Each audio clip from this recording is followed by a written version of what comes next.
Yeah. Oh, have we finally found a version of Dax you like? Maybe so. We might be there.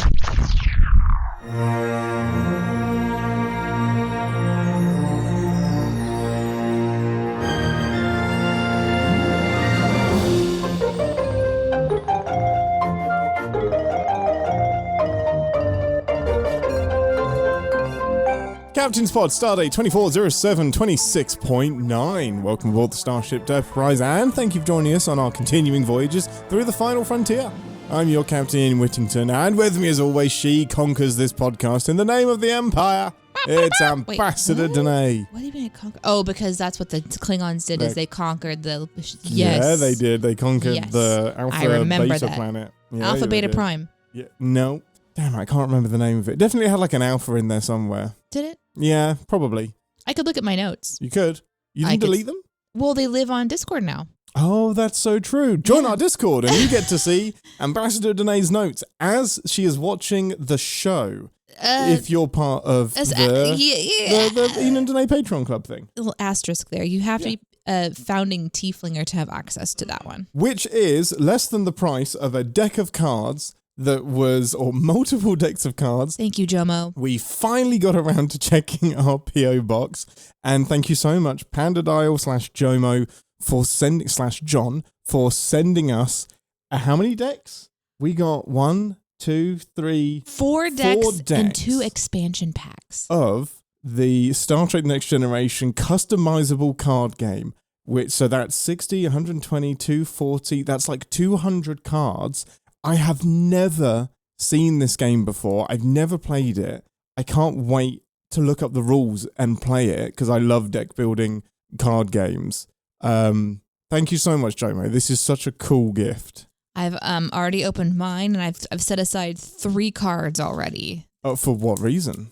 For curiosity purposes. Okay, are you going to read them? Mm-hmm. The first one is, of course, the Exocomp card. You've got you got an Exocomp. I got so excited when I saw it. I was like, oh my God. That's amazing. We also got a very kind New Year's note from Steve Not Reeves. Thank you so much. You can send us anything that you would like in our P.O. box. You can find our P.O. box in the description of every episode. While we're doing like a little bit of a housekeeping quick chat, we are still waiting for Etsy to get back to us about how we can ship Derper prizes in the future. So that's still on the table. We just, we were ready to go. We were ready to ship. Yep. In the meantime, while we waited, we have discovered something called the acrylic pen where we can now paint things. And so we have one less Derper prize to sell because I have claimed it to paint it however I want. But beautiful. It's beautiful. Is there any other housekeeping we should talk about before we jump into today's show? No. Let's get into it. Ambassador, we have got episode 5 of Star Trek Starfleet Academy. This is the halfway point. I can't believe we're already at the halfway point of this new Star Trek TV show. Which we're enjoying, and it's a bit controversial, I'm learning, isn't it? Among certain people, like generally the critics are actually enjoying it. The critics seem to be enjoying it. Mm-hmm. We recently went to a talk by Dr. Erin McDonald, who is the science advisor for Star Trek. She kind of came through the area, so we went in and sat in an auditorium and kind of listened to her as she went through all of the technical possibilities of Star Trek and compared it to actual science, and it was really, really neat. And we sat down, and of course most of the people there are big Star Trek fans, and the person sitting a couple seats down from us was like, have you been watching the new Starfleet Academy? And I was like, yeah, I love it. And they're like, you do? They didn't say that they've been watching it. They said, haven't you been watching it be ripped apart on all the YouTube channels? And I was like, I don't really care what they think. And then the guy that was sitting directly beside me, who was like an older gentleman, was like, good for you. You shouldn't care what other people think. And then we asked him what his favorite Star Trek was. And he was like, I haven't really seen anything since Voyager. But it was really fun to be around everybody. But it was just like a reminder that of what we've been talking about, which is, sometimes people get really upset about something new. And this is such a, I guess, unique approach to Star Trek because it's like a huge departure from what you would call the like TNG Rick Berman, Voyager, DS9 era of Star Trek. It's very in keeping with the new era of Star Trek. And I think it's kind of refined it. Like, it has that Discovery feel to it. But I think they've massively improved on getting character development in there and some like single episode adventures. I think they found a really, really good balance. I do too. And maybe I'm a little bit unique because I'm watching so many different varieties of Star Trek in our show. And then on the other side of things, we'll pop in like a Prodigy every once in a while. And so for me, there has been a variety of Star Trek. It's not just one thing. It's been really unique to kind of jump from thing to thing to thing. So I am really enjoying it. And I'm interested in what they're going to do in episode 5. Do you have any predictions? Or are you spoiled? I have been spoiled. Okay. Completely spoiled. This was one that I am not surprised I was spoiled on unless I managed to see it on Thursday, because my newsfeed was immediately filled with important shit that happens in this episode. Oh, interesting. But there is something that we've missed about the title, because we have a lot going on and a lot in our brains. For episode 5? Yeah, the title for episode 5 is Series Acclimation Mill, which is Sam's full name. Oh. Happy. The hologram. Oh, so this is going to be a happy episode. This is going to be a happy episode. I'd like to predict that this is going to be a happy episode. Prediction confirmed. So, what I will ask you, Ambassador, is what is your prediction about how this will be a Sam episode? What are you feeling about what analogy, situation, event is going to happen that will allow us to explore lovely Sam? Well, when I think about a fun way to do storytelling with this character, I wonder if we're going to be hopping around in her world from like day to day. So sort of like in and out of just various situations and how she's handling things. And then I think it would be really important to see in her quiet time how she's processing being herself. So I'd be shocked if we weren't hearing a personal log with a mixture of excitement and self-reflection / program reflection, however that works for a bioluminescent, what is she called? Photonic. That's right. Yeah. I was going to get there. Yeah, you were. Well, there's an episode called Data's Day, which follows, and we've done it on the show a couple of years ago, and it's Data literally following 24 hours of Data's Day, and he does his log and explains, this is an area of human friendship that I don't understand. Okay, that's the vibe I think I'm feeling. Would be really fun to sort of see. I think we've seen this character do some really unique things. She's been used as sort of the comedy relief, and she's been used as like a clutch in the moment. Yeah. You know, sort of like turn the lights superpower. On. Yeah. The kind of character that you have to have on your ship, because when something goes wrong, you have to have something that can compute at the speed of light. You know? Yeah, you need the android, the Vulcan. Mm-hmm. Yes, exactly. And we have those kind of people. So my big prediction is that they're going to be like on a ship just running this by themselves at some point. You know, like running the entire ship, like multitasking. Yeah, like the bad guy is going to come back. They're going to have to take the ship and run to save the day, or like the adults are going to be, you know, not able to do. We've already seen it in episode 1, but they were all still kind of together. Like, I think they're going to have to do what's the movie that I always reference where the kids go up to space, a space camp. Yeah. It's going to be like a space camp-esque sort of situation. So us having the confidence in our crew's skills and them spending a little bit of time showing us all these capabilities is going to make that believable down the line. Yeah. But for her, I'm really interested to see how they're going to shift us into a mindset of not just keeping her sort of at the back of our mind as this potentially annoying, chipper, comic relief, clutch character, but a really dynamic species that hasn't really been explored beyond, you know, the Doctor, really. So this is our first reintroduction to a character like this, and it's sort of blowing out, I should say, the future. It's kind of knocking the walls down to allow for, you know, holographic entities to be a part of like a group conversation, or even maybe even hold positions of authority in Starfleet. This is one of those technologies that Starfleet has predicted that hasn't happened yet. The holograms, transporters and warp drive are obviously two big ones, but the holograms is always one that I've thought that feels achievable. Like the communicators being cell phones, the pads literally being iPads. the tricorder now being a thing if we put a bit more money into it. Holograms, I'm always like, that could be the next technology that Star Trek predicted that we actually get. Yeah. So it's really interesting. It's one of the few areas they have like left to experiment with, especially with like the upcoming of AI, like merging. Exactly. They weren't even talking about AI in Star Trek. It was just a given that these holograms will be thinking for themselves, and that's just completely normal.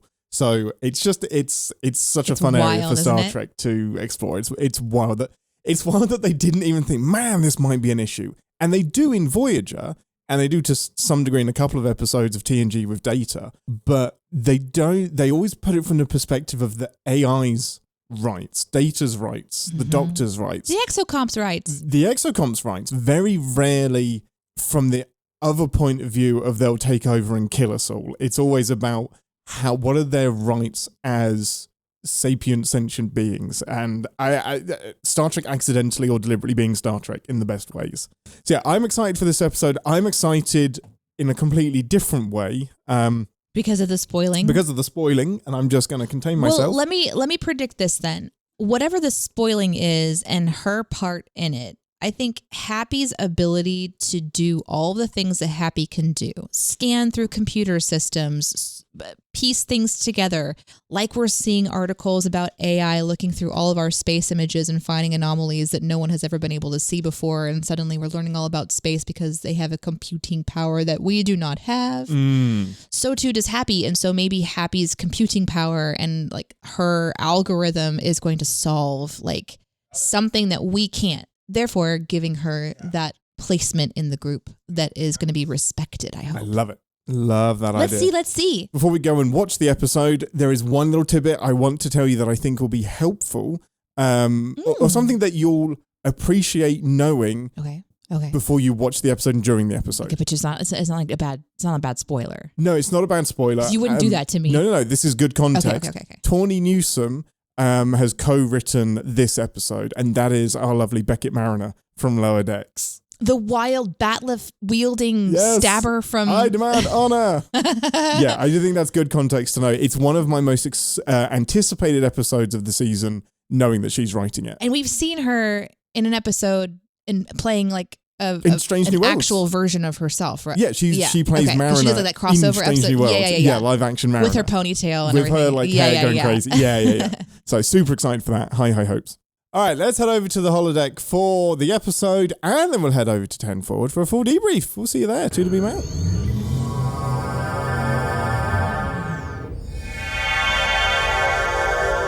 Welcome to The Promenade, the part of the show where we grab something from the replicator and share our immediate thoughts and feelings on the episode we just watched together. Most important thing first, what would you like from I think it's the Replimat? I think that's what it is on Deep Space Nine.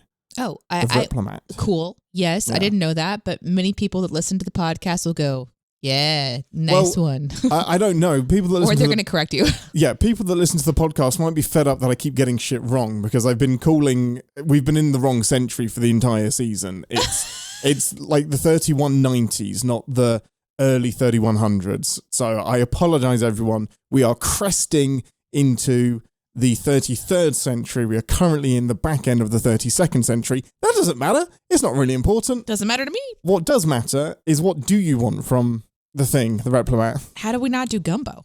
I mean, how do you not? It's gumbo. That gumbo looked delicious. I've always wanted to try Sisko's father's gumbo, or even Sisko's gumbo that he cooks in his quarters on a little flame. He has an open flame in his quarters where he cooks his gumbo. And I've always wanted that. Yeah, I love when Jaden said, my mouth is on fire and I never wanted to stop. Klingons should love gumbo. That makes sense. It's a war. Very comforting. It's a battle in your mouth. It's pain. It is they would love a vindaloo. They would enjoy a curry. I've never had gumbo in my entire life. I think I confused gumbo with jambalaya. I can't tell you the difference unless we do a quick Google search right now. There's no way that I'm going to be able to help you unpack that. We are committing so many cultural atrocities right now. But yeah, let's go make a gumbo. I've always wanted to try it, but I have feared it because I've heard that it's spicy. Yeah, you're not a big spice person. No. Your dad kind of is, but your mum definitely isn't. I made your mum a butter chicken and it was too spicy for her. Yeah. But I feel like there are certain ways that you should experience some foods for the first time. Yes, it should be an authentic Creole gumbo I for feel sure. like we should head towards Louisiana. Then we're going to New Orleans. Let's do it. Yeah. Amazing. Well, give us a... Oh, may the prophets help you, Ambassador. Give us a synopsis. Okay, I have not thought about how to synopsisize this one. I've been typing a lot of my notes because I have a lot of thoughts about this episode today because it's a lot. But it's a lot. I feel like today's episode is best summarized. Obviously, we're through this photonic being's perspective on her mission as an emissary to join Starfleet Academy on behalf of her people to find out if organics are safe or not. So she's given this mission to go to a specific class where... Oh, do you remember the name of the class, actually? Confronting the Unexplainable is the name of the class. It would be my number one elective. Like, right. It is they were like, wow, you know a lot about stuff that's unsolved. Like, I would just be in this class 7 hours a day. So the makers who made Sam essentially say, you dumbass, don't take a music class. Go take this course and learn more. Whoever cared about the theremin? And while walking into this course, she comes face to face with one of the great unknowns, which is the fate of the Cisco Benjamin Sisko, who's from Deep Captain Benjamin Lafayette Cisco, the third. No, the first. And realizes kind of through the desire to find out more about this mystery that there's a lot of similarities between her story as an emissary and his story as an emissary. And she wants to join the class, is told no, but then like persists and says, if I can prove and I can find out what happened, then I can join your class, which of course her motivation is that her makers have told her if she doesn't, she's going to be taken back to her planet and can never return to Starfleet. So her motivation's pretty high. And through this journey, she realizes that she wants to have her own agency. She enlists help to hack her own program to experience more organic-like things while also trying to solve the mystery. And things continue to heat up between the war peoples and the academic peoples of the Academy, which we're not surprised with. And we also get to have a little bit of Captain Kitty and Mr. Warlord coming closer / further together / closer together in this episode. At the end of it all, we discover, we get to see Sisko. We get to see his son Jake. We don't learn get to see more. Sisko. We get to hear Sisko. We get to see his outline on the screen. Yes. We get to I guess revisit him in our minds. We get to see his son, which you freaked out about. We'll get to that. Yeah, I did. We also get to see Sam take back her agency and learn the biggest whoa moment of the entire episode. Dax is back. Dax! And Isla that's Dax. the teacher that's teaching this unknown course is not just a teacher who has academic knowledge. No. They have experience firsthand. Oh, yes, they do. And that kind of kicks out the episode. Sam rejects the pressure of her makers and says, let me be me. I'm going to do my thing. I'll come back to you when I need you. I have free will. We end the episode No, there, pretty much. Yeah, great summary. Good night. Wow, this was very much an episode for DS9. Like, this was an homage to DS9. Before we jump in, I have a challenge for us. Oh my. Okay, so I noticed last episode, we're trying this new kind of way of going about our episodes where we have 3 points each. Which is going to be hard for me this week. It was hard for you last week too. Yeah, it's getting harder. So here's my challenge. Oh no. Okay. You're going to limit me to 2. You're 3 points each. And then you can do an additional up to 3, but it has to be 1 line only for your extras. Okay, that's basically, okay. That's kind of what I've been doing, but you're really stripping me down to like 1 line. You have to do 1 line. Now, run-on sentences can count, but it has to be 1 sentence for your extra points. Man, you're about to see some abuse of a comma. Are you ready? Yeah. Okay, who's going first this week? You. Oh, really? Yeah, no, it has to be you first because I think you're I really want your perspective and use you as a vessel or an orb, if you will, an emissary to the people who have not watched Deep Space Nine, which I haven't. It might be. It's so wild. TAS will be the least watched. DS9 could be like the second the least next watched. least watched, especially with our age range, because even Enterprise was a bit newer. Enterprise and DS9 are going to be there, but it might be the least accessible Star Trek as well because of its overarching narratives and whatnot. So yeah, we should kind I of want you to start because I'm sure you're going to have the most questions. Well, let's restate. I have not watched Deep Space Nine. I think I've maybe seen a handful of episodes on the show. I think we've seen really 4 episodes. Any Deep Space Nine, and you've seen a lot. So yes, let's answer this question first. Do you feel like you appreciate or didn't appreciate this episode more with your knowledge? Oh, absolutely more. 100%. Did you enjoy it overall? Just like yes, you did. Okay, great. I enjoyed all of the Deep Space Nine stuff. Okay. So as someone who hasn't seen a lot, I still really enjoyed this episode. Oh, so I don't really great. think that I think that this episode did a great job of including, because of Sam's approach. I was really into Sam being our emissary. Yeah. Yes. So I'm fully in that. And it was just an interesting kind of like, oh, she's learning something in her history class. You know what I mean? It wasn't like it didn't dominate for me. I do have one question that does not impact my understanding of the episode at all that I want to get out of the way first. Yeah, do it. Did he actually grow tomatoes? Was that a canon thing or is that something they invented for this episode? No, I want to say he did. I couldn't point you towards the episode, but I know that he was very specific about the ingredients that he used in his gumbo. So, and he wouldn't replicate them. Like, it would be stuff that he had on hand. So it wouldn't surprise me if there was an episode where we see him growing tomatoes in his quarters. I couldn't cite it. Oh, that's cool. Okay. It's so interesting to just do the 3, but here's my 3. Should I say my 3 moments that we're going to talk about and then just go? Okay. That's kind of like a little preview of the things that I want to like spend my time on. Yeah. Okay. My points are going to be about Dax, which is surprising, I think. Oh, we finally found a version of Dax you like? Maybe so. We might be there. The episode's approach to like the visual of like showing us Sam's world. I really was the Gen Z emoji view of her world. Sure, where she has her doodles. Yeah. Well, not just that, just like how they approach like showing us more about this character. That's like my second point. And then the ritual scene. Those are my 3 for this episode. Scene. With the Captain Warlord and Captain Kitty.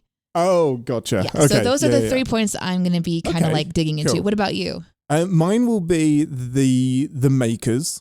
And the specifically the makers and how that ties into Sam's similarity to Sisko. Okay. Everything Jake, because that's so important and cool and crucial. Okay. And like Jake is a character that I'm just like, whatever. It was cool, but so that's cool. I like that you're going to be bringing up Jake because you'll have that Deep Space Nine perspective that I'm going to completely lack. And then my third one, which is the one that I'll probably actually start with, is Sam's approach to working out the mystery. So being faced with confronting the unexplainable and then how she attacks that and then how she has to change how she attacks that. Like that's one of my big thoughts that I loved about this episode. I'm excited to see how you immediately derail that and talk about 700 other things. Let's go! This is a wild one because it's such a like connected episode. Like, and there's very so interconnected. There's so much to talk about in each of these moments, and it's where our new format is going to need some flexibility, I think, to really get to it. No, I'm the whip cracker now. Yeah. You first, Ambassador. Go for it. Yeah, I do think we're going to spend a lot of time talking about Sam. So let's talk about Dax instead. Do it. Let's go. Straight into Dax. Yeah, so obviously we just finished watching the episode. And so the big reveal about Dax is fresh on my mind because it's the last thing that we saw. And so it's very, very, very fresh. And I'm going to force myself to remember all the fun things about Sam that we learned. But I'm really excited to have this version of Dax because it feels like, oh, I get to have another go at this character. And it's a very unique it's a very unique decision to bring yet another long-standing life form to the table. Because now we have not only Captain Kitty, who's been around for a long time, we also have the Doctor. But I was thinking that's the Doctor. We also have Tig Notaro's character, who has been around for a long time in a unique way because there's like a teleportation, there's an 800-year time jump. Yeah, there's a time. So it's like not a character that can live that long, but technically was around during a specific period of time and kind of like be a firsthand experience voice for that particular part. Now we have a Trill. Well, and what's interesting is that they are actually the oldest character as well. They predate Jet Reno's character by a couple centuries as well. So they are by far the oldest character that we know. Because we know that Curzon Dax was hanging around in Kirk's time doing things and had interactions with Kirk. But we know that there are hosts before Curzon as well. But Curzon Dax was the one that kind of mentored Sisko. Got it. So yeah, this is like, I am so happy to see Dax still around, because Dax is about the only character other than, let's say, Q, that can be a thread through every single iteration of Star Trek, and it really makes sense inside of the canon without a weird resurrection thing. Like, this is a host that has, to some degree, experienced the entire history of Star Trek. So, and basically, whenever there's a new episode, not even a new series of Star Trek, when there's a new episode of Star Trek, it's like, are we going to see Dax? Is Dax here? What's Dax doing right now? Like doing Strange New Worlds, we know Curzon Dax is out there doing things. So we're like, Curzon going to turn up? We know Dax is out there. We know he's there. You gonna come? And like, they're such a fascinating character, and we have so many of their names to line up with different periods of history in Star Trek. I did not expect them to turn up in Starfleet Academy. It makes sense. I love sense, that they're though. here, because it means that they have been present, not just for all of Star Trek history, but bridging the gap from 2400 through to 3200. It's incredible. Yeah, there's definitely more of a curiosity on my part about this character than ever before, because I'm really enjoying Starfleet Academy, and so it's like, okay, well, what were you doing before? Like, yeah. So you went from Curzon to Jadzia to Ezri. Right. Who's Ezri? So Deep Space Nine. I think it's in season 6. Oh, is this a spoiler? It's kind of a spoiler. Let's just say there is another Dax that we've seen called Ezri. So Jadzia passes on to Ezri. Finally freeing up Worf to go love another woman. That's just there's a whole thing there about I don't even know what I'm saying, but everyone's like, oh Lord. Yeah, and I don't want to spoil any of that, but we do see Dax get passed on to Ezri at the end of Deep Space Nine. So, Ezri, hold on a second. I'm having this moment where the writers are get to say, but then does Worf love Ezri? Love the Trill inside, because the Trill was Jadzia. It wasn't just the form, it was the person. And there's a whole cultural thing where you're not allowed to carry on relationships from previous hosts. Oh, so even if there was love, it's a big no-no. So, and you have seen an episode with Ezri, I believe. Okay. So then Ezri becomes Illa. We don't know. Only if Ezri lasted 800 years. And we don't know. Which we don't know. So anyways, this is the thing. Like, this there episode, are so many hosts. This episode starts with Sam being like, I bet you're wondering how I got here. Yes. And then now it's like, it ends with me going, yeah, but I wonder how Dax got here. I wonder how Dax got here. What's interesting is that she is not full Trill. She is half Cardassian. So she is half Cardassian, or part Cardassian, part Trill. How does that? What do you mean? Well, her face isn't. She doesn't have a Trill face. She has a very Cardassian facial structure, and it's the Trill spots, because Trills look human other than their Trill spots. I thought the Trill was a worm that's inside of whatever host they take. A percentage of Trill have an ability to merge with a symbiont, and then the symbiont host, which is the worm thing, lives inside of the Hold Trill. on a second. Yeah. Hold on a second. Are you saying that there is a Trill inside of a worm inside of a host? No. There's a worm inside of a Trill. Okay, what's the origin? Like, what is the essence that passes on? Is it a soul that's inside of a worm that's inside of a Trill The that's worm inside passes of a... on. The worm is the symbiont. The worm... Okay, great. Yeah. Yeah, the worm. Can live inside of anything, or has to be a special kind of a thing? It is supposed to be just a Trill, and not all Trill can do it. Can we call it worm? Because Trill is confusing me. You literally asked me to do this last time. Do you remember? It is so funny. Okay, well, you know what? I'm a new person now because it's a new day. I could just insert our conversation from Discovery and put it in here. I need to know. So you know how you have humans, Klingons, Ferengis, bipedal, 2 arms, 2 legs people. Yeah? Yeah. That's what the Trill are. There is a planet, I think, called Trillus Prime, filled with Trill. And these are people. These are human-looking people. Bipedal-looking people. Bipedal-looking people with dots going down. That is a regular being. old Trill. That is a being. They can exist without the wormy. They exist without the wormy. And the wormy is in a pool. In fact, most Trill exist without the worm. And yes, the symbiont worm things, the worms... are called what?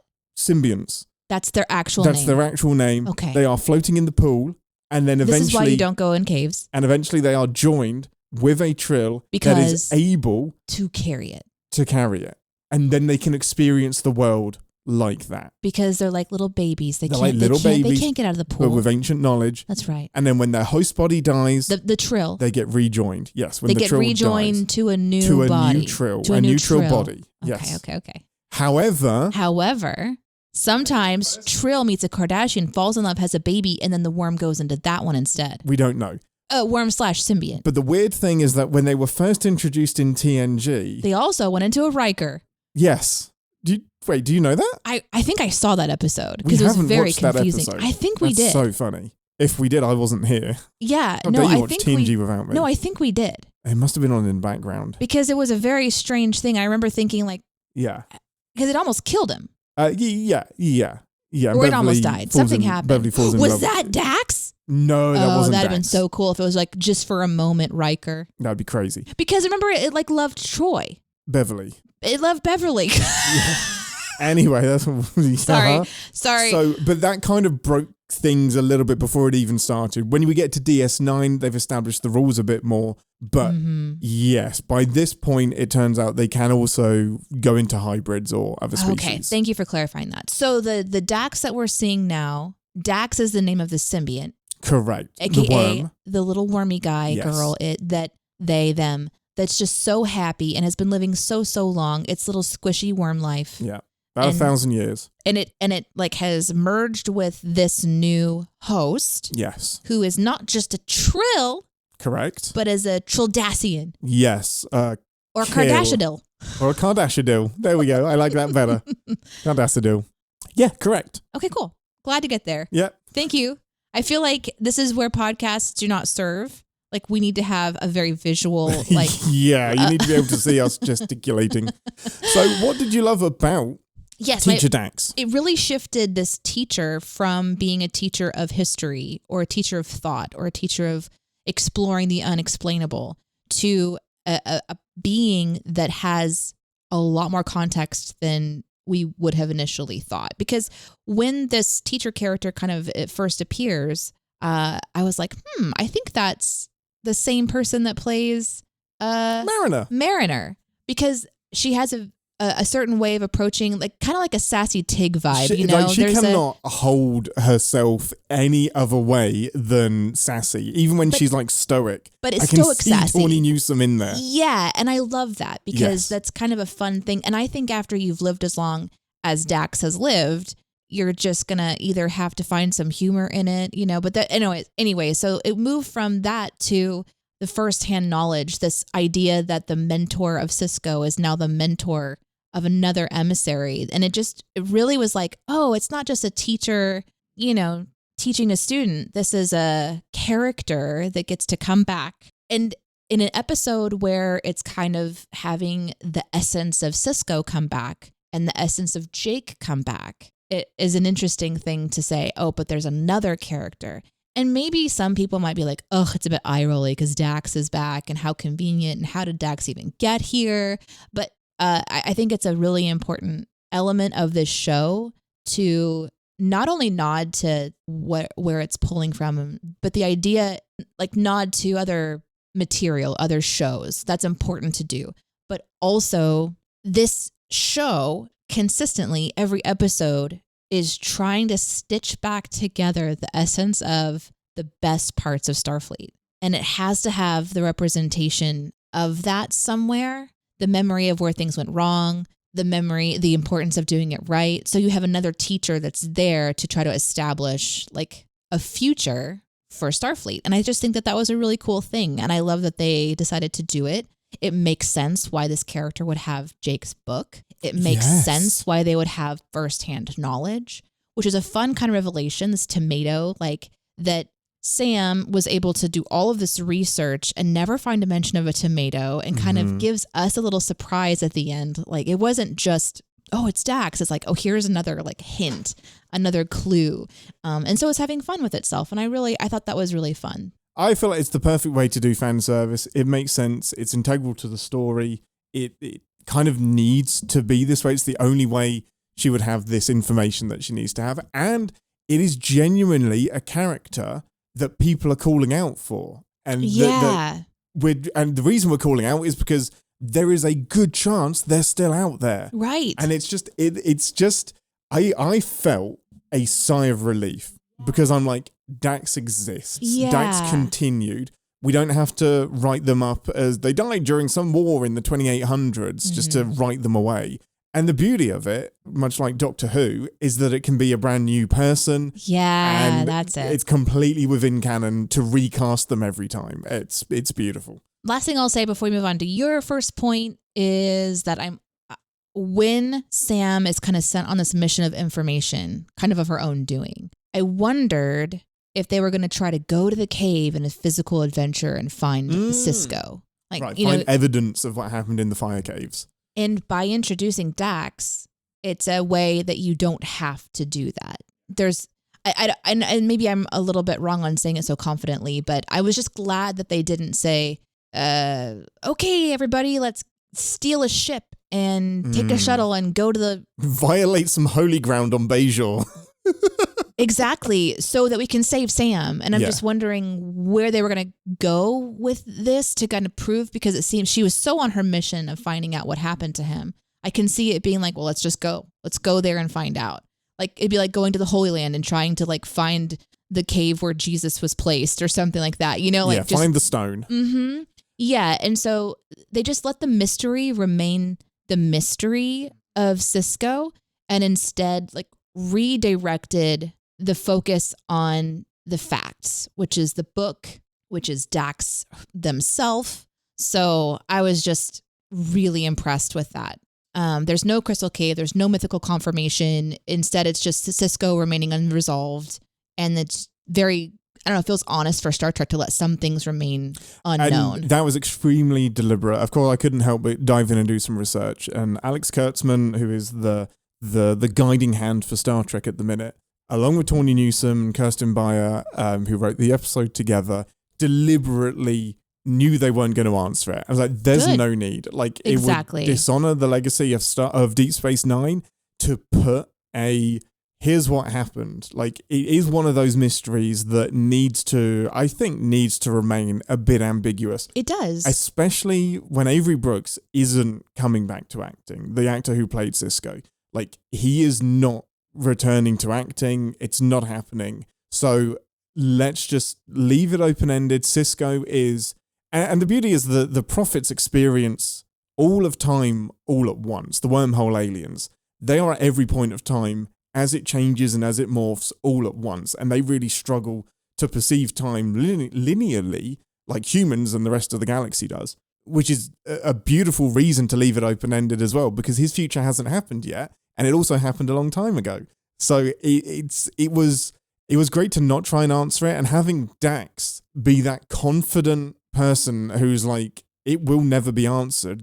She knows better than anybody that it isn't going to be answered. Exactly. And that's why she's like, if you find the answer, you can teach the class. She knows she knew. There is no answer until the Prophets choose to reveal it themselves. And when she said that, when the teacher said that, it felt like something a teacher would just flippantly say. Yeah. But by the end of the episode, it's so much deeper. It's so much deeper than that, because Dax is like embodying what Sam is struggling with in this episode, which is carrying sort of that meaning forward. Yeah. Without closure. And she gets to have that moment. So anyways, I just thought that they did a really good job of that, even though I'm not as tied to Dax as many Deep Space Niners would be. In fact, I have on record some very negative responses to Jadzia. Again, I take responsibility for, because I showed you the worst possible episode first. But yeah, that's my first point. Let's go on to yours. Yeah, my first point is the makers. I really love this as a storytelling device specifically for this episode, because the makers, we find out, well, we already know that they're a a photonic civilization, but we find out that they were a group of holograms made by organics, used as slaves. The organics basically left them. The makers became sentient, self-governing, self-aware, and are now excited to join the galaxy, but are uncertain whether they're just going to be enslaved by organics again, which completely fair. Us organics suck. Yeah, I was really, it's hard to say impressed that they decided to kind of like make that part of the makers. But it is something that we've talked about a bit, which is exocomps or programs are sort of designed to stay in their box.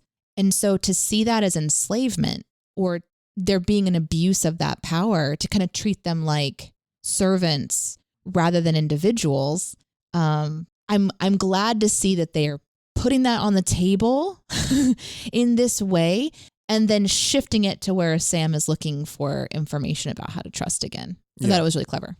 There is so much to mine in here. There is so much to explore with when the AI we have now in what year are we in? 2025.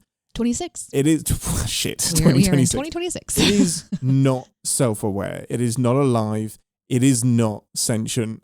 It is a tool. It is a calculator. It is a microwave. We haven't found a way to create a program that is self-aware, sentient, alive. That's the singularity idea. And once we do, great things happen or Skynet.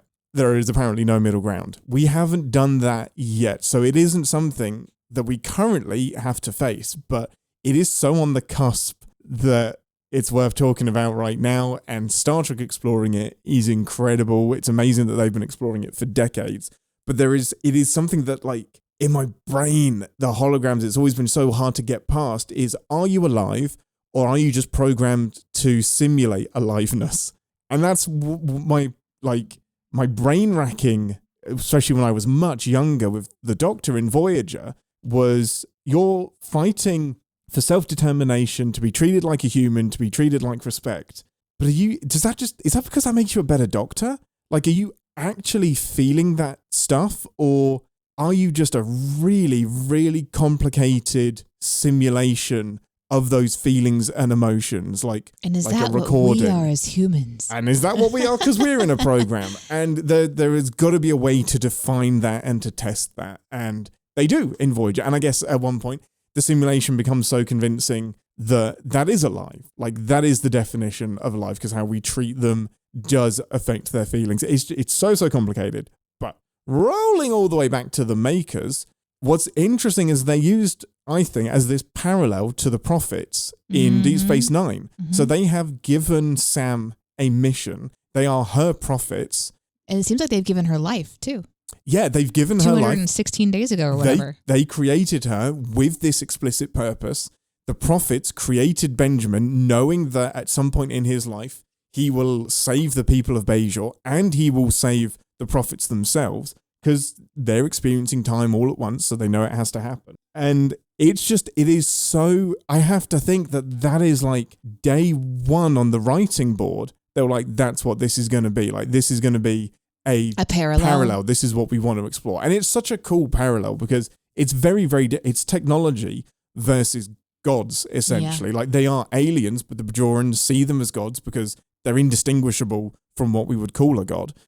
So I just thought that parallel with Sam, it just shows some really clever writing, some really deliberate planning ahead. I don't see a world where this is like a thing that they accidentally themselves into. I think they clearly wanted this episode, and it was just, for me, it's a great parallel. So I love that, and I love how it ties into, and I'm sorry if I'm merging two of my points together, but I love how that merges into the self-determination question, where Sam starts off struggling with this. Well, then what the fuck am I? Like, if I don't have any free choice and all I have is this mission, then what am I? And what was Benjamin? If all he had was his mission from the prophets, his entire life was spelled out for him, and it was this procedure that he just had to go through. Where is the free will, the fun, and the life in all of that?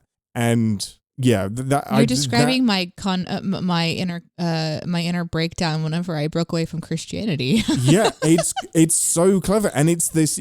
again, once again, the concept of free will. Do we actually have free will? Or is this a simulation? Or are we just programmed biologically or otherwise to react the way we were always going to react? Like, yes, I can choose to pick up this deck of cards and throw it at your head. But did I choose? Was I always going to do that? Me choosing to put it back down? Was that always going to happen? It's fascinating, but I think it's really clever to use technology versus gods in this free will prophets versus masters amalgamation. That is one of my favorite bits of the episode.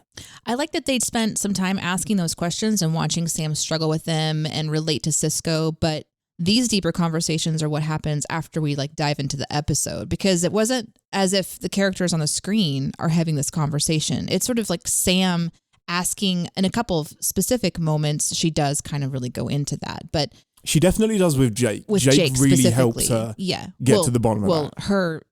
Her own imagination of Jake helps her.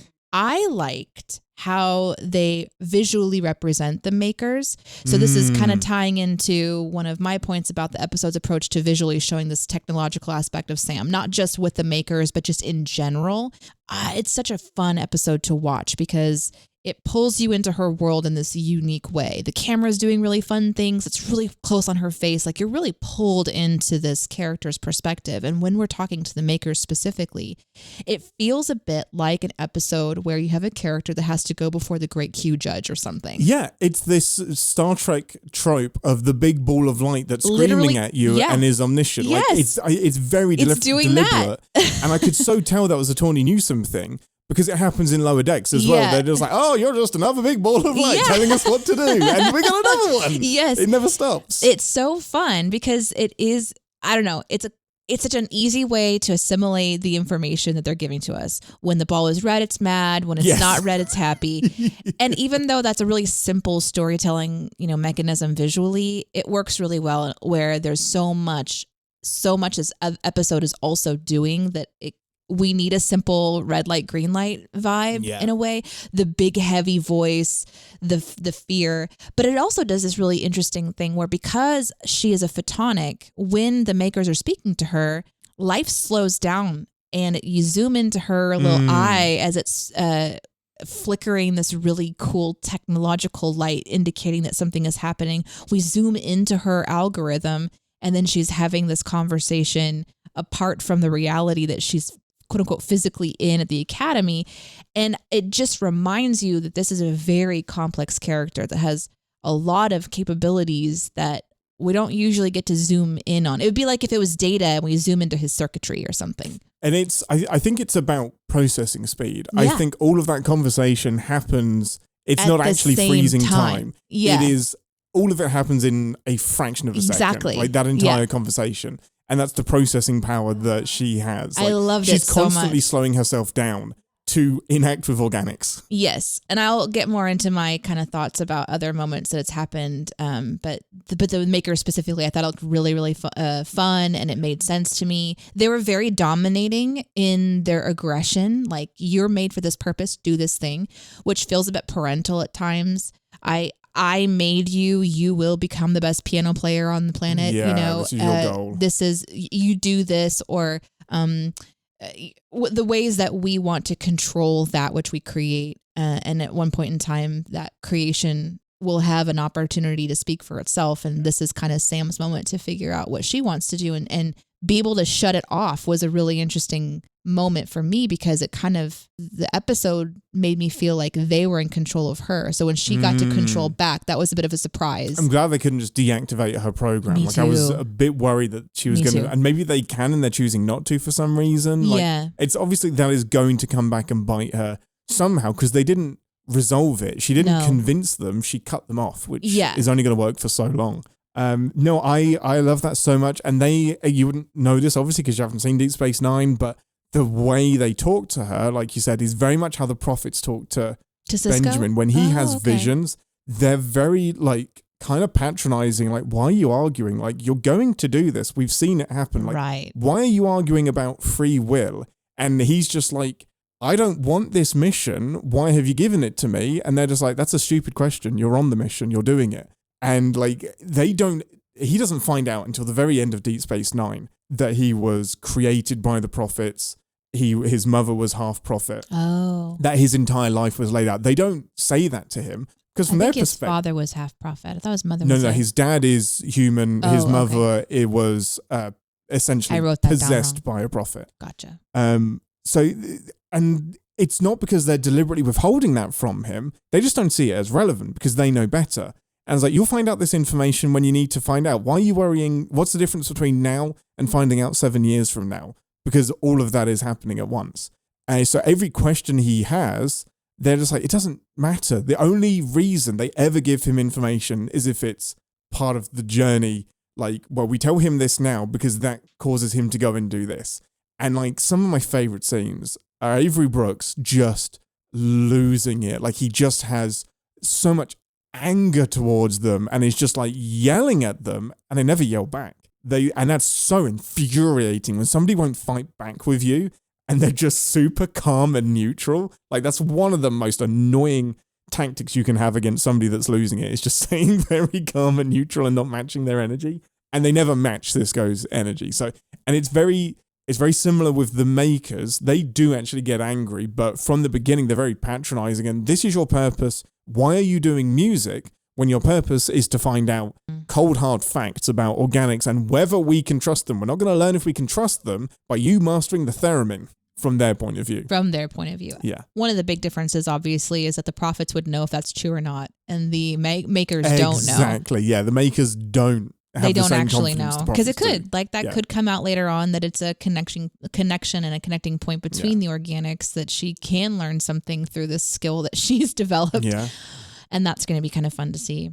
But the prophets make mistakes as well. Like they say in this episode, like their view of the timeline is interpreted through their perspective as well. They aren't all knowing in that sense. Like their interpretation is wrong. Like, Jake mentions about Sisko being miserable if he marries Cassidy. He didn't know nothing but sorrow. He did have happiness with Jake and with Cassidy, and he still had moments of happiness. They're just looking at this overall. You could have avoided the sorrow. Parts would be sorrow. Yeah. So what's your next point? Really, it's just more about visually how the episode's put together, and maybe that's like the directing, that's the cinematography aspect, and the storytelling that like a lot of the visuals are doing in this episode. I found it really fun and not distracting personally, because it was like a fun ride in a way. So you're talking about like Sam's perspective when she's like doing her personal log and the doodles that are coming up. Yeah, just the way that she's approaching this mission of hers and how it's fun, how everything, like when she's walking in and they're all approaching her and saying Sam in these new ways. It's and adorable. And then someone kneels down and calls Queen her Sam the Queen, and she's like, my personal favorite. There's a lot of personality in how they're showing you on screen this character. And even when she gets drunk later in the episode and she's kind of being silly, and the on-screen stuff of being able to change her personality, and so much of what the computer and CG can do for a show, sometimes it can be really distracting, and sometimes it can be used as a tool for storytelling. And with the photonic, I think we really needed to have some fun on-screen stuff in this episode. And for me, it worked. I'm glad we don't do it a lot. You know, if it was every episode, I would be annoyed by it. Well, it would be a different show. Because it would be a different show, but I don't know. The entire show would have to be Sam's show. It would be Star Trek Sam. That's the only way that would make sense. Yeah. I don't know. What did you think of it? Did it distract you? It is a little distracting, but only because it's so different from what Star Trek usually does. But I also, I like it, and it works for this episode. Like, it works as being an episode from Sam's point of view. I love that the CBS production logo was crossed out with a story about me and the little, like, dancing, the stick figure that dances across the screen. I love when she's talking about Caleb looking longingly at Tarima across the room.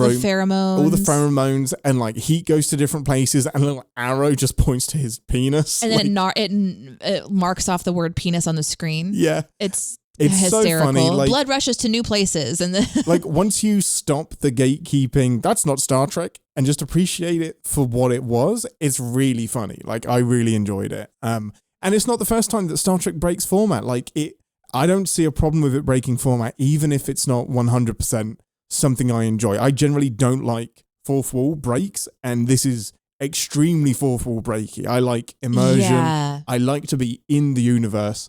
One of the only fourth wall breaks I'm in love with is Sisko talking to camera with his personal log. Yes. However, the fourth wall break, let's talk about that for a sec, because I can see what you're saying, but I think this episode is her talking to Sisko.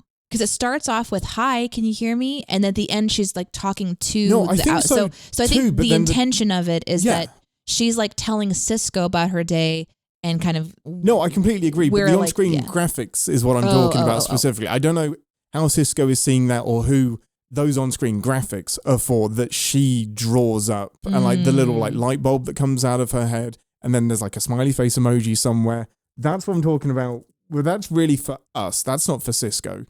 I mean, it can't even be for her masters back home because... Well, I feel like it's part of her programming, and maybe I'm just making this shit up, but like, in my imagination, what we saw was her version of reality. Like, when something happens, there's a program, it's like, that's an idea, that's a link, that's together, and it's just that's... Her imagination. It's what she would literally see in front of her as this pheromone, the connections. It's because all... she could see it, it's all she could choose part to of interpret a program. It that way. Yeah. Like, so it's this unique kind of world where, you know, I'm looking across the screen at you, and beside you would be like this little monitor about how you're all doing. All of the amazing things about me. All these various things. And then on the wall would be maybe my next 3 points that I want to make. And that's kind of over here. And then I'm also plugging in to see if I need to start the, you know, oven so that we can have pizza later on. Like, it would be very informational. So I felt like we were trying to see in her mind a bit, and they did a good job, I felt, of not doing too much of it, like, because it could have been over the top. It could have been like Matrix. Do you know what I mean? Like, everything very is actually easily, algorithm, and line dots and zeros and ones, you know, binary on screen. So I get what you're saying. It was amplified up and the emojis and stuff like that. But I don't know. I kind of felt like when she was created to try to be that young person experiencing life, and we're now seeing her kind of get more serious about her mission personally and on a larger level. It's a hard balance to pull off, but I think they did a good job. Yeah, I really like it, and like we said, it's a one-off. Like, it's fine if it doesn't hit for everybody, that's fine. But I love that Star Trek is doing this playful stuff. I love that this series is kind of taking itself a little less seriously. Discovery took itself very, very seriously. I kind of like that shift here. So I'm going to jump into probably the most, I don't know, the most heartwarming bit of the episode, which is the Jake Sisko of it all. So the return of Cyril Lofton, who is Sisko's son in Deep Space Nine. He is throughout the season. I would guess his age, as we go through the season, like from 11 to 18 ish, or 12 to 19, something like that. Like, we see him as a young kid all the way through into like becoming an adult, and having like, it's the first time we had a captain with a son on board as well. So it was this father-son family dynamic that Star Trek had never done. And in the real world, Cyril Lofton really saw Avery Brooks as a father figure as well, and they got super duper close.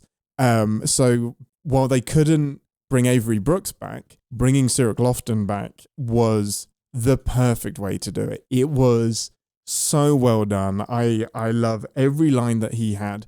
I love the inclusion of Anselm, the book that he wrote. So one of the most, Deep Space Nine has, I think, the most crushingly beautiful episodes in all of Star Trek. And one of them is a bottle episode basically showing one possible version of Jake's entire life.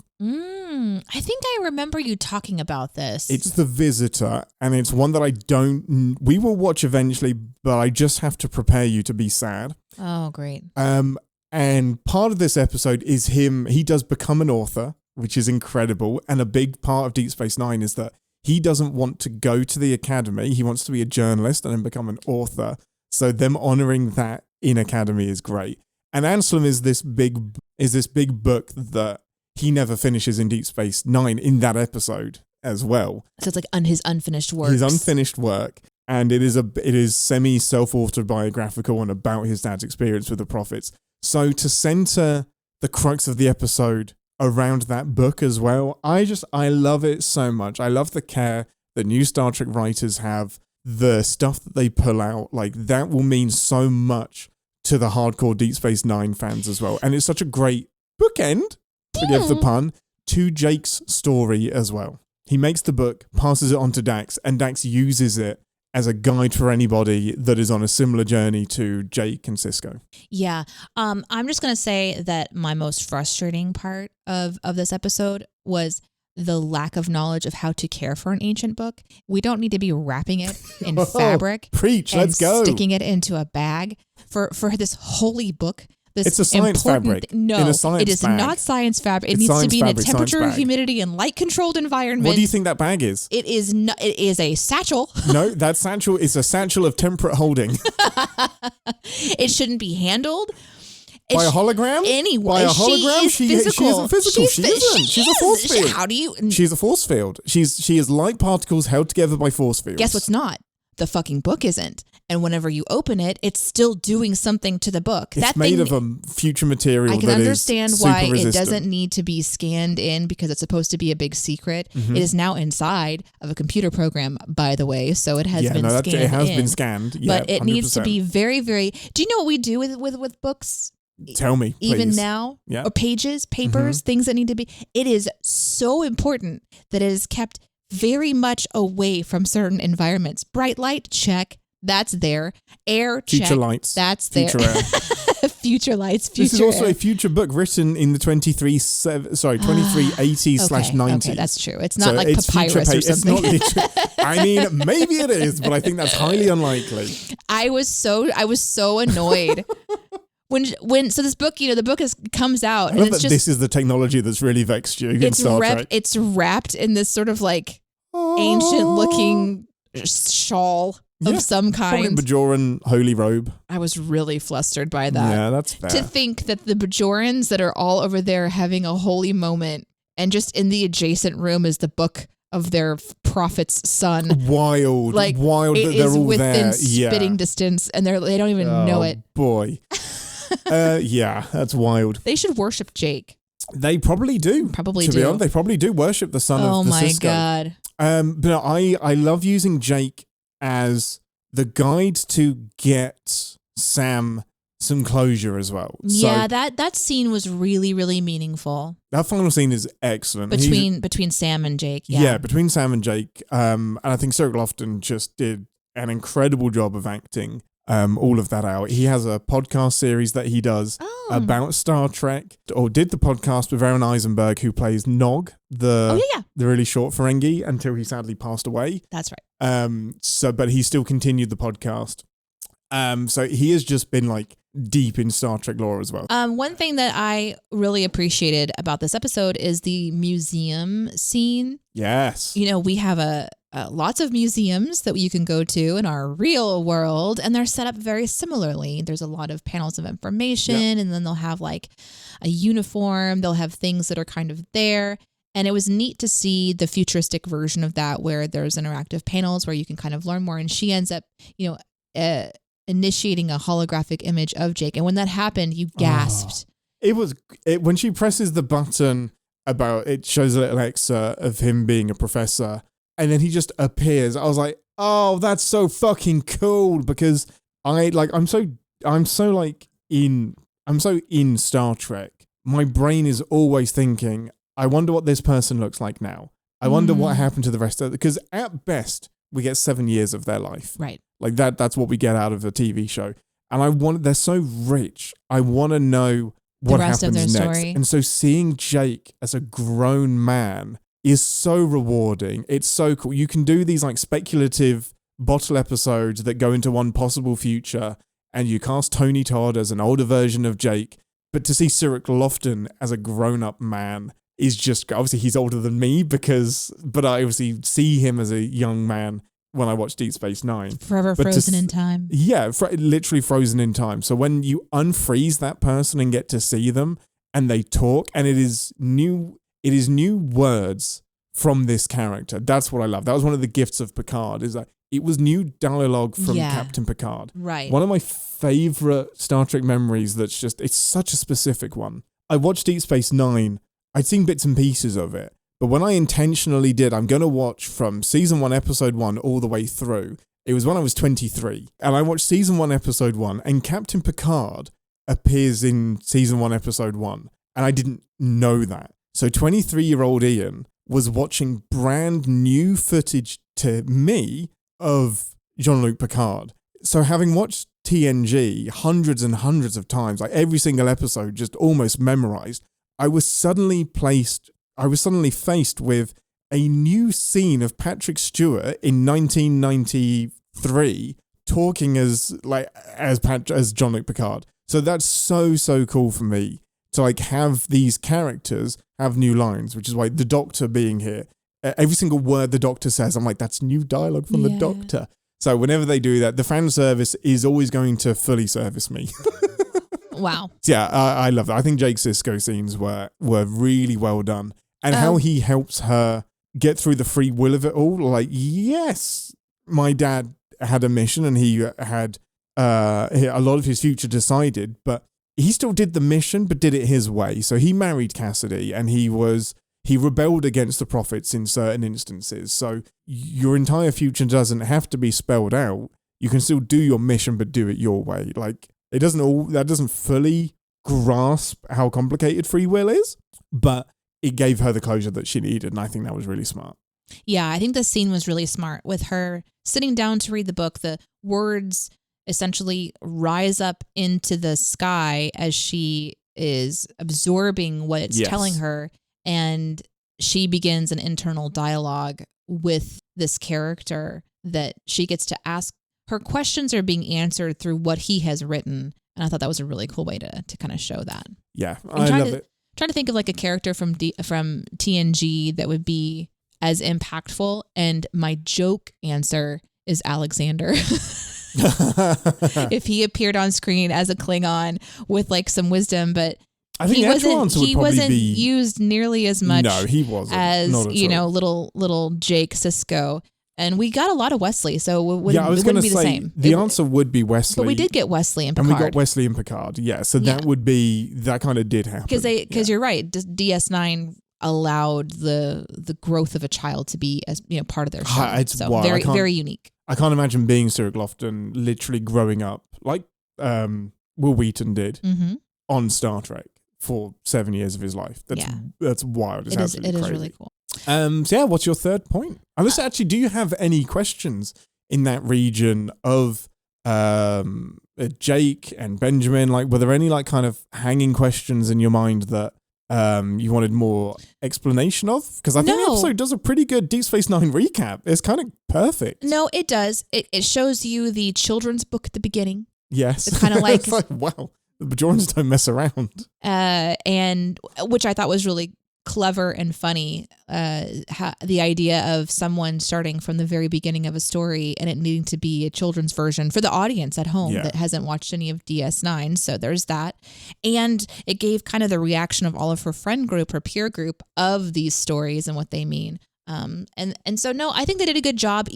That's what an episode should do. There always needs to be somebody at the table saying, we need to have just enough for the person who doesn't have the context, so that this can stand alone whether you've seen any of DS9 or not. And for me, this leaned so well into Sam's perspective of using this character of history to understand her own position as an emissary. Yeah. And Jake gave her that final voice of being the bridge. Yeah. No, I think it's really smart. It was really smart. I wish that this episode was only 40 minutes long and they had just done that, to be completely honest, which might lead us into your third big moment, Ambassador. No, I like that they changed it up. I liked seeing other things going on inside. It's like meanwhile over with the adults, I think it needs that. I actually do like the diplomatic diplomatic soup dinner section. The ritual that I'm about to talk about. Yeah. The episode, it needs to have a breakup. If it was all about Deep Space Nine, I think I wouldn't have enjoyed it as much. You shut up. You shut your mouth right now. Because we do still need to see that there's other things going on in this show. Right, only the member berries. My next one to dig into, not my sentences, but my next thing to dig into is for sure the ritual scene with the adults. Did you like it?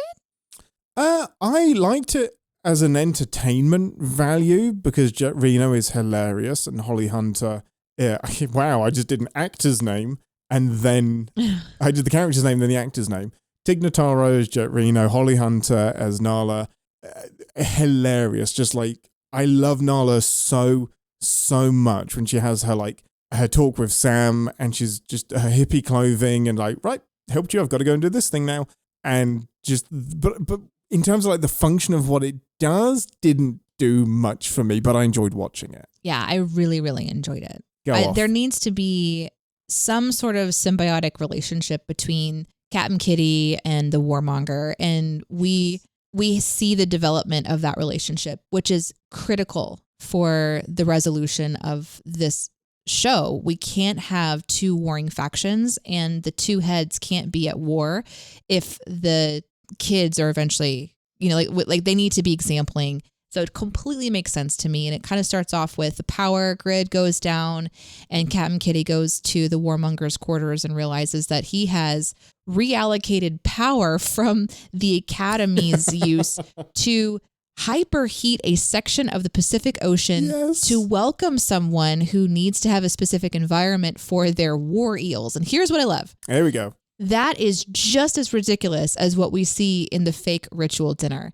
It's such a fun thing that this episode does. And it feels very much like something that would happen in Lower Decks. Oh, it really does. Where they're describing this ridiculous person coming with these ridiculous things. And we're watching this dinner believing that this could literally be what is going to be demanded of this warmonger to do in order to accept, this conversation with this person that's coming to visit or whatever.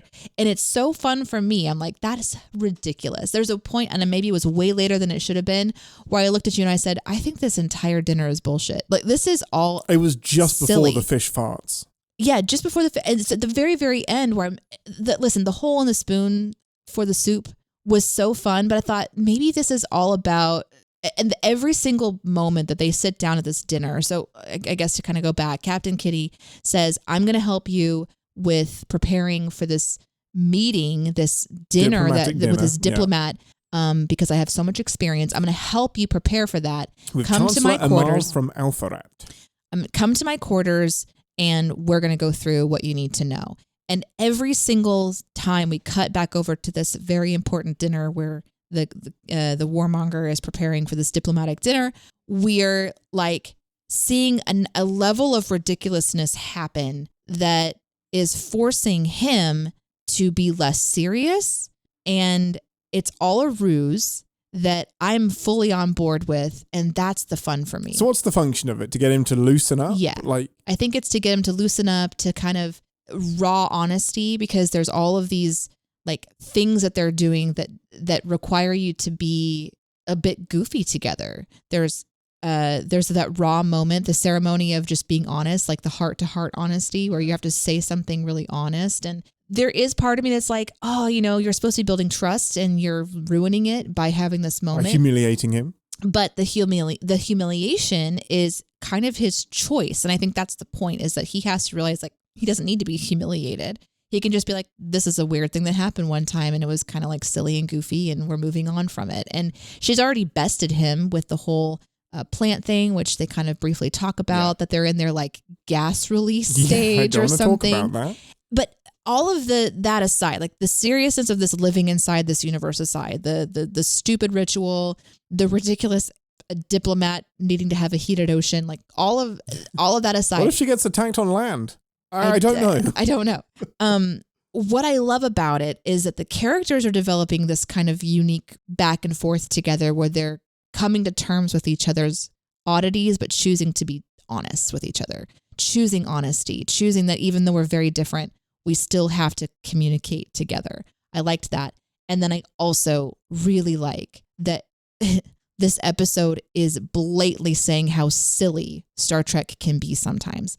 And it's in an episode where so much serious stuff is happening with Sam and the implications of will versus destiny versus, like all of this stuff that could be the focus of a very serious episode has this juxtaposition of also these things are happening in the same universe. At the same time that you have Sam finding out all these important things and you're making these correlations, Ian, between the makers and the prophets, you've got a diplomat who wants to come to a warm lagoon with some war eels. And I just think that that's amazing. And it sounds like something that we would do in Dungeons and Dragons. And it reminds me to simply say, this is just a fucking show. And we take it so seriously, and there's fans that are taking everything so seriously and like, don't play with this and you can't do this. And it's just like, can we just have fun? Can this just be silly and fun? I am Captain Kitty. I don't want to wear shoes. I want to lay down and nudge your head and against nudge his my. lap. I want to challenge these very serious people to just take a minute and have a goofy dinner and just be stupid because, but there's always that person that's like, no, you have to take this seriously. You left and we're never going to forget. Or, no, this person's coming and they have to have a heated lagoon and we're going to use an entire grid of power to make sure that happens. And, like somebody has to be that opposite side that's like, yeah, but do we need to be this serious about it all? Like the wheel keeps on turning. Something's always going to go wrong. But if we can't figure out how to have a little bit of lightness while we're doing it, then it just gets to be too much. And I don't know, that was a message I kind of pulled out of this episode through that ritual. That's fun. Where I was taking it very seriously. Until it was obvious. Until it was like, yeah. Oh, the fish is, deflated. And that about the time he realized it was all a ruse, and I realized it was a ruse. And usually I can kind of see those things coming a little bit too much. But because I was taking the episode so seriously, I kind of forgot to have fun with it too. And I really, really liked it. Yeah, I really like that perspective because Kelric could be the hardcore, serious Star Trek doctrine thing that you don't mess with, you take it very seriously.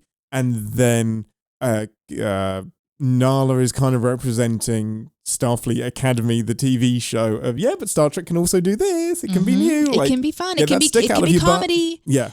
And then at the end, he, Kelric, a.k.a. the Warmonger, I don't know why I'm calling him Warmonger this episode, but I am. Yeah, that's fair. He ends up just going to her ship. He doesn't need to make everything happen on Earth to make that diplomat. Like there was a compromise he didn't even think about. Like, I don't need to be doing these things I can think outside the box a little bit. And Kelric's that character, he's so tied up that watching him get a little bit more unbuttoned and smile when he laughs in this episode is at his own terrible flute playing. Yeah, it wasn't really at the fun. joke. Yeah. It was at the release of, I don't have to be perfect. I don't have to get it right. It was pretty bad, man. I can reflect on myself and kind of laugh that I'm not doing the best job. And I think that's hard to do sometimes when we take things so seriously. Anyway, I really resonated with that part. I like that. I like that perspective. What about you? What's your next one? So my final bit, I said it was going to be about how Sam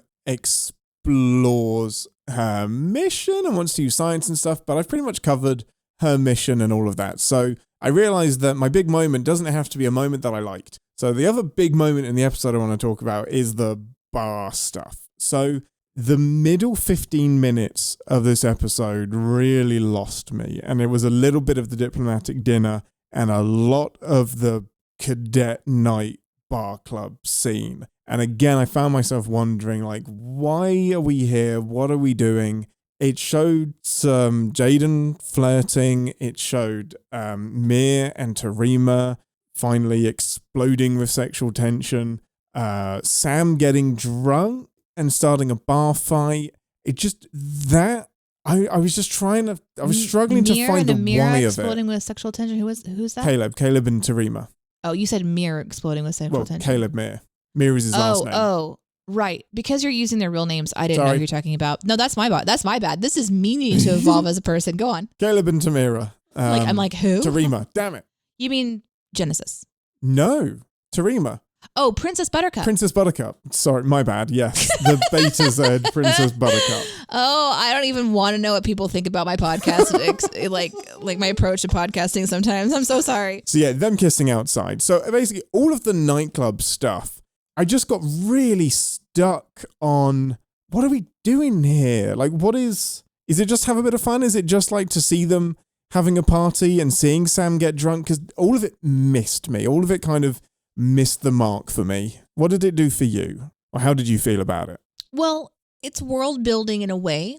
We have this understanding now that campus life isn't just on campus. And I think that's a pretty normal thing for most people who have gone to any kind of like collegiate level experience. You know, you've got your studies and then there's the weekend, and this is like a weekend thing happening. So it world built a little bit in that we expanded outside of the academy walls, and we haven't been able to do that yet because, you know, the first couple of episodes was like, Caleb, you're stuck inside these walls, you can't leave. And now all of a sudden they can leave, and we get to see a bit of what the city sort of looks like and what, you know, nightlife can be like. We're reminded these are not high schoolers. These are college age. These are people who can drink. These are people who have free will to go out and do that. But does drinking matter when it's all synthahol? Like, it had some of the least convincing dancing at a club I've ever seen. It was so lackluster. And I just assume it's because they're all drinking synthahol, and the only person that was actually imbibing was Sam. I think she was the only drunk person in the room. I guess I didn't really mind it a lot because it seems to be something that shows do, is they kind of have that party episode or that party moment in the movie where things get weird and inhibitions are law. You know, it's just, I don't know. I guess I kind of am like, oh yeah, that makes sense that they would go to a bar and they would drink. It also gives the chance for our rival group to meet outside of the school turf where they're being limited on their fighting. You know, well, they have just another argument, name calling, then that goes nowhere, and then they're all in sick bay. They throw punches. They got into a bar fight. I think 2 punches are thrown. That we saw. Yeah, no, I know. It was a little frustrating for me because I feel like what it was supposed to do was Sam coming to like some revelations about, man, Benjamin just wanted to be Benjamin and just wanted to have fun and chill out and let loose. And like, is that the epiphany that she's having, that being the emissary isn't fair? It felt really disjointed to me. From a storytelling perspective, they're introducing that Sam has the ability to mess with her programming and has kind of given some of those controls to Caleb. Yeah. And so that's an interesting idea, right? That she can sort of be hacked a bit, which is kind of scary. Oh, a little bit, yeah. I don't know. I really liked the character. Happy makes me happy. And so you like seeing her just like kind of cut loose and go a bit crazy? Yeah, I did. I really do. And when she punches the person and she's like, rah, or when for the emissary, she's like, I love this song. And then Genesis is like, I can guarantee you've never heard it. She's like, come dance with me. You know, just. It definitely had like Beckett Mariner vibes. It like did. She channeled Mariner very, very well in that scene. Like I can imagine Mariner screaming for the emissary. Yes. In those moments. I think it's definitely Tawny Newsome channeling some Mariner. Yeah. Yeah, you know, bad decisions are made at bars, and I think that it might be hard for us to sort of believe that the characters would get to do what the characters did if they were stuck inside of the academy walls. I think they needed to move them outside to sort of let some other things happen, including one of my 3 lines. So yeah, should we get into it? I'm ready. Let's do it. You first. Okay, here's my line. I've written it down, and I've got this is my run on. I enjoyed seeing Jaden's comfort with the other male characters, including the war people inside of the bar scene, which included a moment where Transformer Boy tries to keep Jaden to himself. Yes, slumming it. Although I wish that they would be more comfortable keeping it in the heterosexual category, not because I'm worried about any queer environment. I love seeing queer environments, but last week we talked about that a little bit. So I was comfortable with him having a heterosexual thing. And maybe it isn't. Maybe it is all fluid. Maybe like it could be all fluid. Yeah, it could still be all fluid. But I just had to point out that Jaden kind of had a moment with another kind of more male character, and there was a comfortability there, and I wanted to point that out. What does he say? Like you're like the way you're put together. Yeah, something like that is very impressive.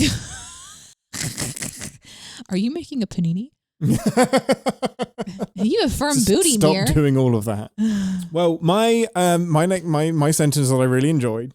Oh boy, here we go. So hard. I was like, I did a terrible first job, but my next one's going to be way better. I believe you.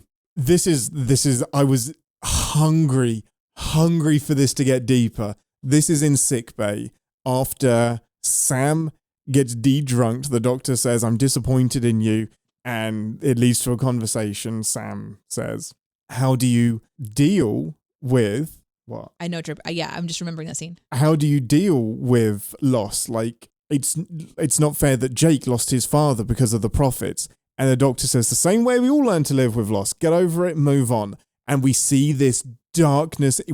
What I called out in episode 1. Imagine being the doctor, losing the entire crew of Voyager. How many friends he's lost over 800 years. He doesn't want to be a mentor anymore because you're going to die, most likely, even if you're a hologram. Don't get attached. And don't get attached. And his facade drops. He gets dark. And we see a crack of the doctor is distancing himself from emotions and connection because he's had too much loss. And I'm like, gimme more. But I'm glad they mentioned it. That was a very interesting sentence. No, I will not be taking any questions at this time. My next sentence is, this episode contained no mention of Caleb's mother or the bad guy, probably for the best. Oh, dear. Just as a note, this one didn't have any of that. What's your next sentence? It is, I love Sisko's Avery Brooks narration at the end. Yes. And how they got around that. He must have, did he say that at some point in time? He has said that in a spoken word jazz album that he released. Oh my God. Called Here. And Cyril Lofton went to Avery Brooks and got permission. He convinced him to do it. So he has fully retired. He has no interest in coming back to acting. Right. He wouldn't record anything. He didn't want to do any narration. As fully respect that. Cool. You've no obligation to do that. Can we use this recording? Can we use this recording because it's perfect? And divine laws are simpler than human ones, which is why it takes a lifetime to be able to understand them. Only love can understand them. Only love can interpret these words as they were meant to be interpreted. And according to Tawny Newsome, they'd already basically written the episode and had the outline of what the episode was going to be and found that after the fact. So that wasn't the launching point. That was, holy shit, that's perfect. This works. Yeah, that's cool. And I love that inclusion. His voice, it's as close as I'm going to get to new dialogue from Captain Sisko ever, unless I meet him again at convention. All right. That was a very long sentence. Okay. And I'm going to stick with it. Wow. Okay. Breaking the rules of our rule breaking. I don't care. I have free will. My last sentence is the scene where Sam blows up the Bajoran holy moment to question all their beliefs with scientific evidence is a short scene, but I'm glad that they did it. I love it. What did you think about that scene? I love it so much. The paw thing, I didn't realize holograms could have a paw, but apparently they can. That's and great. She just reaches out and touches the ear. It's no, just, that's not a thing. Everything about that scene, even though I don't understand anything Bajoran, was hysterical to me. It's so funny. Because it would be if anyone did that, they just walk into a very sober ceremony and they're just could everyone please stop praying and answer my scientific questions? And then she's getting in trouble later. The next scene is with Cap and Kitty and she's so I understand that you pulled somebody's ear and said, hold on, let me see if I can find it. You pulled the ear and said, prove to me he's still alive. I love it so much because I relate to it. It's how I wish I was able to talk to people. You literally said, oh no, that's me. Because she's so respectful, but she's you guys are all pulling from scripture and I need to pull something. I need to pull from something that's science and that isn't nonsense. I have it in my notes. Mm-hmm. It's so funny. She says, "Can we please turn the music down and please raise your hand if you have spoken to Sisko since he died? I know you have your scripture and that's great, but I want some concrete evidence that isn't based on nonsense."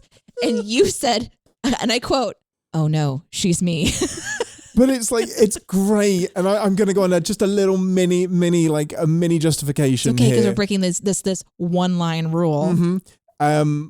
She means it with no malice and no disrespect. It is from her perspective and from Ian's perspective the definition of nonsense, and there is no way to say that without it sounding offensive. Quite rightly, but that is also my belief system. So I believe that it is nonsense, and I want science, and I want proof. So there's this like bit of me that's like, can you respect my my freedom to call it nonsense and my freedom to not believe? And I love that. And that's what she's like, okay, let's cut through it all. Your nonsense is great. Do you have science with the nonsense? Because that's what I'm here for. That's what I need to know about. And that's what I want as well, because you can talk about opinions and what you believe forever and ever and ever. Science is so much more foundational for me. I was like, okay, cool. But do you have the blood sample? Like, can we have that? Do we have the wine that was turned into water? Can I look at that? So I related to that so much. And there's no way you can do that without it coming off as very disrespectful. We are in a unique relationship, you and I, because I have a belief system. Yes. That you call nonsense. And it's really fun to watch it come out in an episode where it's like, I have to have confidence in my own belief system that can stand apart from your scientific demands and go, I don't have science. It's a lot of feelings. And we never and I do have some things that I'll be like, I think this is scientific, but I don't know that I want to have that scientific conversation because it's going to ask for things that I can never really prove. Because, which therefore is not science. Because I have, right, exactly. Like, I'll be like, oh, what about this? I think this sounds like it's a scientific approach. And then it quickly becomes like, oh, it's not scientific. It's still a feeling that I have, or it's a belief system that I was taught. But at the end of the day, I still believe it.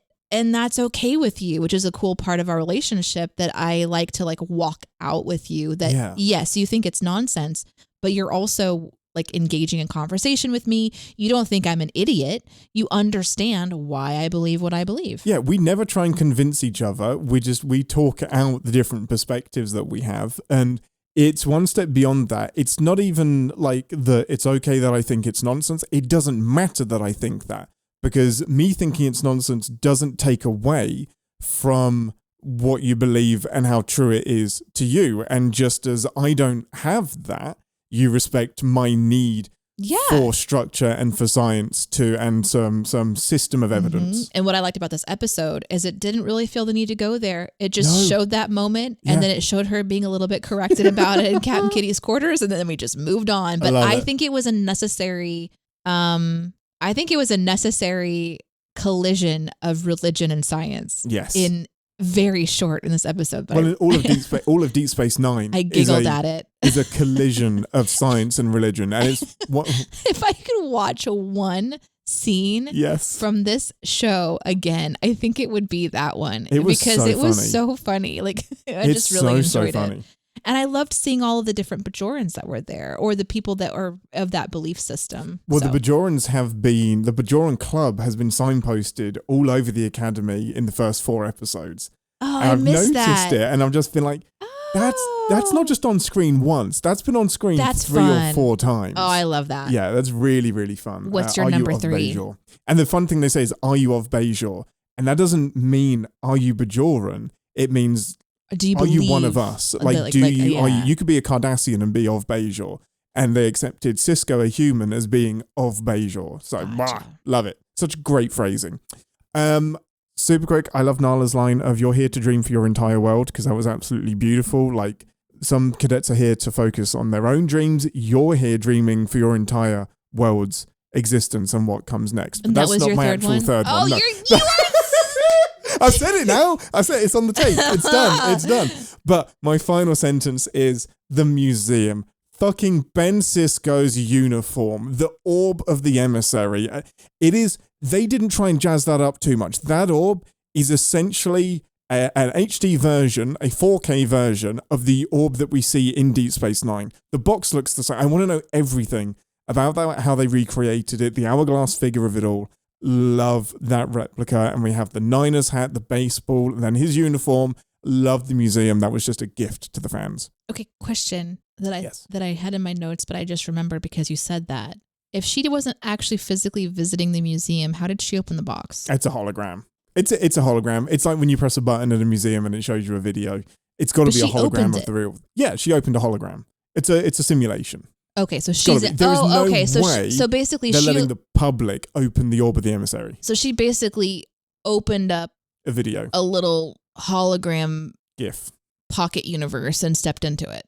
Yes. Kind of like a holodeck episode. Kind of. Yeah. She visited the holodeck museum. Yes. And interacted with the hologram. Okay. So it's the museum perfectly recreated in Starfleet Academy via holograms. Okay. Yeah, she didn't open up the real... And I would even say the orb that's in the museum probably isn't the orb. I would imagine that's a recreation. We're just making assumptions, though. That hasn't been confirmed. Yeah. There's no way they're giving you... Because when you open it up, you see visions and shit.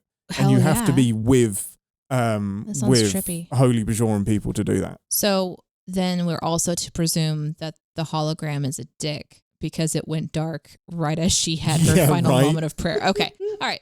Yeah. All right. Nice to know. Interesting timing. Well, Ambassador, I think that's about everything. So, Pips.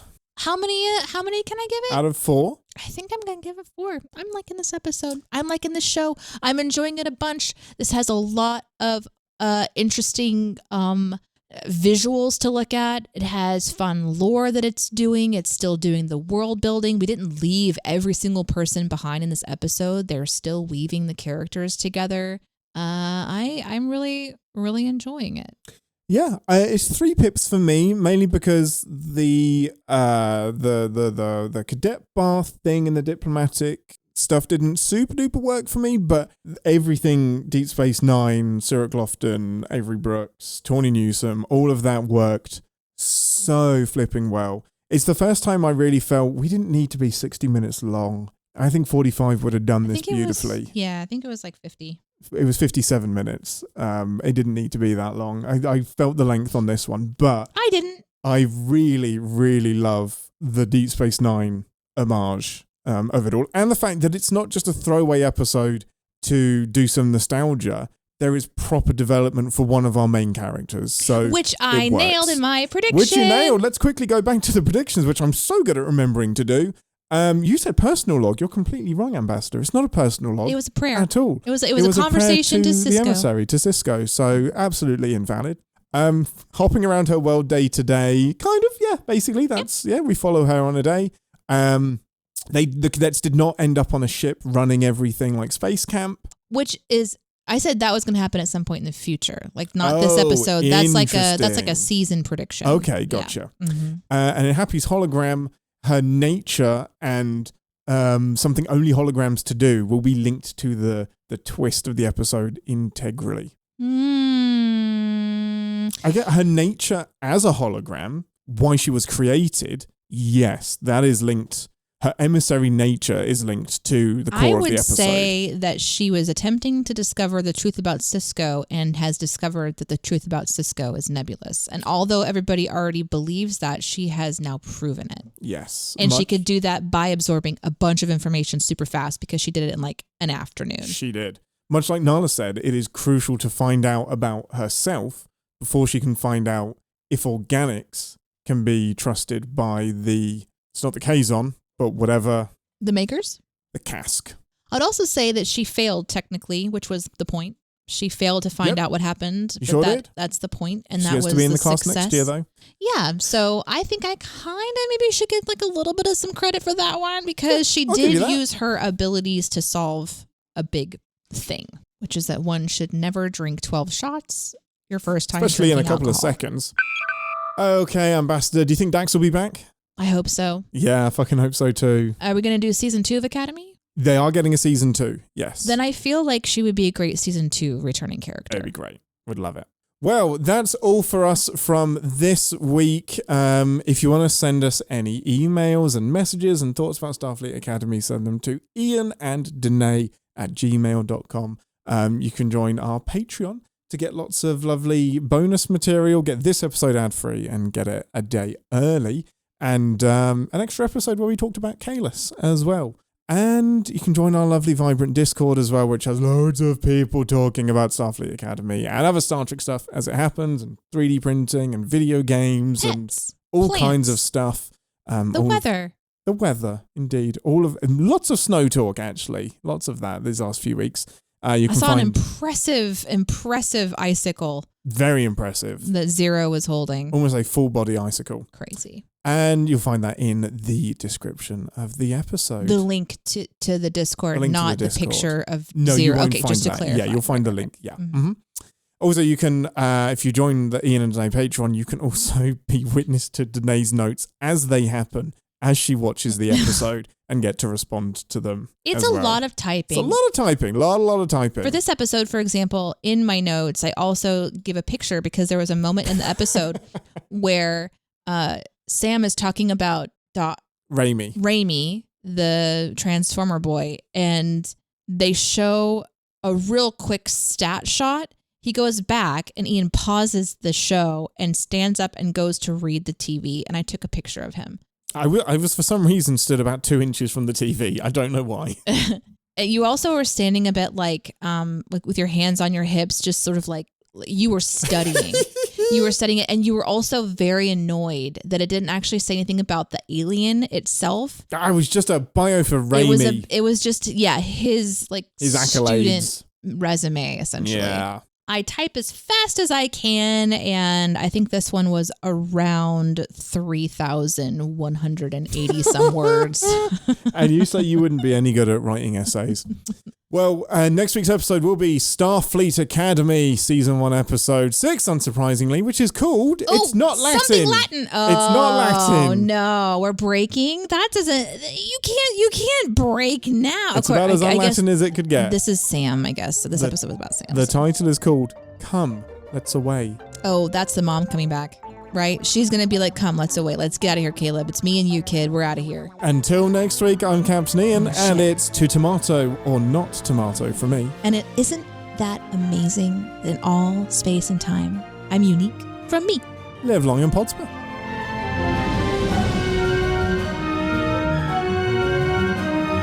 Thanks for listening to this episode of Captain's Pod. If you'd like to get in touch with the podcast, you can send us an email to ian@iananddeneé.com. And if you want to support the show and get the episodes early, you can go to our Patreon. That's patreon.com/iananddeneé. If you want to catch the show live, we have those links down in the description for YouTube and Twitch. And then I think I'm supposed to close this hailing frequency, so bloop bloop, we're out.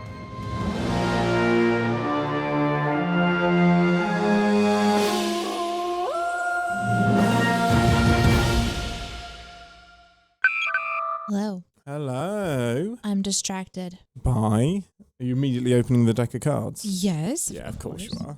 Why wouldn't you be? Because they're fucking awesome. So I don't know anything about the game yet. There's a little instruction manual that comes with it, so we'll have to dig into Where's that? I don't have that. Yes, I do. I just watched you and waited for you to get to it. You're gonna find it. If it's aboard a ship, it can repair damage to two of full turns without returning to the outpost. My exocomp. And then I have an equipment card, the Klingon pad, which I thought was cool based on my little obsession with Klingons after last episode. The standard Klingon personal access display device for computerized information. I can only use this if I'm a Klingon, I think. Okay. It increases my cunning by 2. And then I also pulled out a card that I'm very confused by. Go on. It's an interrupt card. It's called the Devil. Is it a lady? It does not appear to be a lady. Oh. Far be it to me to decide to gender what the somebody monster. is based on what they look like. Is it a big kind of brown monster looking thing? It looks like the devil. Okay. So I don't know what... was it just red with horns and a cape? Yeah. Devil's Due? I don't know. Yeah, that's got to be Devil's Due. That's where the Enterprise, the crew of the Enterprise meet Satan. I guess. I got Kevin Uxbridge. And y'all out there will know how powerful the Kevin Uxbridge card is. My favorite one that I've pulled out so far. Can you see this picture, Deneé? Is that the lady from TNG as she's aged? It's Pulaski, and the card is just hyper-aging. And it's this incredible picture of her as 1,000 years old. Is it an event card or dilemma card? It is a disease-created accident. It's a dilemma card. Dilemma, yeah. So I think it's kind of like a game where you're going to draw certain dilemmas. Because here's just some of the dilemmas I have. I have a cosmic string fragment. Oh, no. I have a Shaka when the walls fell. Darmok! Oh, that's so fun. I would design a great card game. That's a dilemma card. And then I have a Tyrellian plague ship. Oh, no. So I'm really curious about this deck. Thank you so much for sending it to us. We're going to This really is enjoy great. Yeah. going through this. And I'm sure we might even come up with, as you suggested when you sent this to us, Jomo, like we may even be able to create our own little game based on this, or like I can just... Let's just follow the instructions of the actual game. Yeah. I wonder if I can like name something and then you have to tell me information about the character, the event, or whatever. Yeah. I really want to play this game. Yeah. So much. I wish I was like happy so that I could just read the directions and understand. I think I'm happy in general. I wish I was happy so I could actually play a card game with you, but I'm fucking sad. Let's do it. Welcome to 10 Forward, the part of the show where we... I'm going to do that again, actually. Can we move where we're doing the show? Like, I feel like we just need to be in the mess hall or something. Bum, bum, bum, bum. Bum, bum, bum, bum, bum. Oh, are you doing the Deep Space Nine thing? Bum, Oh, bum, bum, bum. you rewound that show so many times to try to get to that. Well, it's fucking annoying that Paramount sends me to Strange New Worlds instead of letting me hear the fucking Deep Space Nine theme that I haven't heard in a TV show since 2000 or whatever it went off the air. Wow.